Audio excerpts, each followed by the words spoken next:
Bonjour et bienvenue sur Test Cars pour l'essai aujourd'hui de la nouvelle Hyundai i30 dans sa version break.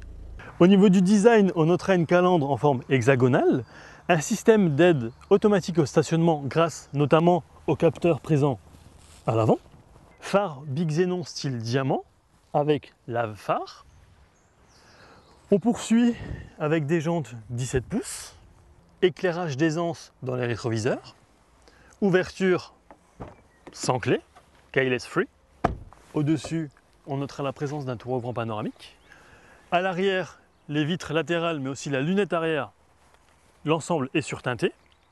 Feu arrière à LED, capteur de recul, mais aussi une petite caméra de recul bien cachée et qui s'ouvre seulement quand on enclenche la marche arrière. Conclusion, et c'est pratique puisque j'ai déjà eu le cas sur d'autres véhicules, elle ne se salit pas en cas de pluie par exemple. Sous le capot, on retrouve un moteur 1,6 litre qui développe 110 chevaux, boîte automatique et séquentielle à 7 rapports, c'est une nouveauté par rapport à la boîte 6 précédente. Consommation minimum de 7,4 litres au 100 km, c'est peut-être le seul point négatif de ce véhicule, mais on va voir aussi l'intérieur dans quelques instants. Les sièges avant sont chauffants sur 3 niveaux, mais également ventilés, et ça c'est unique sur ce type de segment, car pour avoir déjà testé plusieurs centaines de véhicules, c'est une option qu'on retrouve en général sur des véhicules plus premium, plus haut de gamme, et donc forcément plus cher. C'est un avantage non négligeable en été, surtout sur une sellerie cuir. Le siège conducteur est électrique sur 10 voies, la sellerie est entièrement en cuir, c'est pas mal et on est bien assis. Ici vous avez une commande pour le volant chauffant, volant en cuir qui offre une très bonne prise en main et naturellement multifonction. On trouve ici les commandes de radio, de téléphone en Bluetooth et ici de régulateur et de limiteur de vitesse. On retrouve ici le système Flex Steer de chez Hyundai que nous avions déjà vu sur l'iX35 et qui propose 3 modes, confort, normal et sport.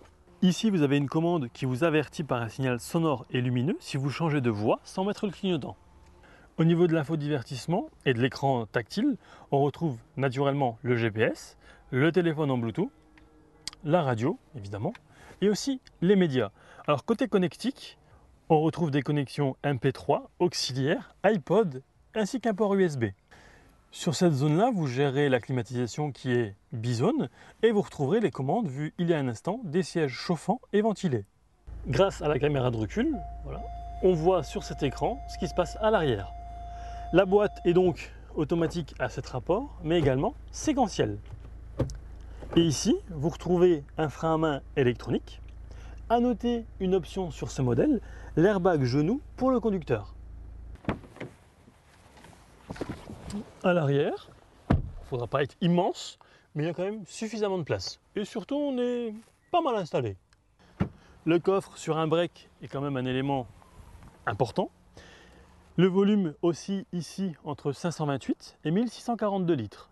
Garantie 5 ans, kilométrage illimité, assistance et contrôle annuel inclus. Cette nouvelle i30 Break est disponible pour le Benelux en 10 teintes. Les sièges et intérieurs sont proposés en 2 couleurs et 3 matériaux, tissu, cuir, tissu ou tout cuir. Parmi les autres technologies, il y a aussi l'aide au stationnement sur une place de parking grâce au capteur qui contrôle l'emplacement et la position du véhicule, tandis que l'ordinateur de bord gère le volant. Reste à doser l'accélérateur et le freinage.